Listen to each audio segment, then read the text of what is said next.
आज सकाळी सकाळी मोटर व्लॉगिंग करताना हा मुलगा माझ्याकडे असा बघत होता जसं की मी जोकर आहे आणि वर्धेमध्ये एवढी भयंकर डिश खाल्ली थांबा सांगतो कोण. तर जय श्रीराम मित्रांनो, आजचा आहे आपला 38वा दिवस डेली व्लॉगिंगचा आणि आज आपण चाललो छकुलीला सोडायला पुन्हा दरवर्षी प्रमाणे. तिला हॉस्पिटलमध्ये सोडला आणि तिथूनच निघालो सीधा सेलमध्ये, कारण की मला काही गोष्टी घ्यायच्या होत्या. घेऊन निघालो मी सीधा घरी जाऊन बघतो काय माझ्या कॅमेऱ्यामध्ये काही चार्जिंग नव्हती. हा माझा मोटो व्लॉगिंगचा कॅमेरा आहे, याला मी चार्जिंग लावला आणि खूप दिवसांनी मी माझा हेल्मेटचा सेटअप वगैरे पूर्ण कंप्लीट करून टाकला. आज मला वर्धेला जायचं होतं आईला सोडायला, तर मी माझी पूर्ण तयारी केली. आईला तयार होण्यापेक्षा जास्त वेळ तर मला माझा हेल्मेटचा सेटअप आणि जॅकेट वगैरे घालायला लागून गेला. मग काय मी आईला घेऊन निघालो सीधा वर्धेकडे. वर्धेला जात असताना सेलू मध्ये हा बापू माझ्याकडे असा पाहत होता रागाने.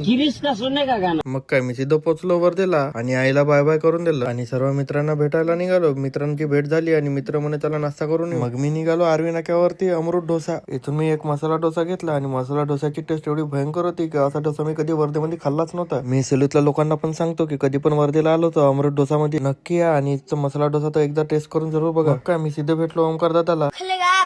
ओमकार दादाला बाय बाय करून मी निघालो घराकडे. बस आजच्या व्हिडिओला खतम करतो म्हटलं तर माझ्या डोळ्यामध्ये गेलं किटकुल. ह्या किटकुलाला काढून फेकला आणि करतो आजच्या व्हिडिओला खतम. Bye bye.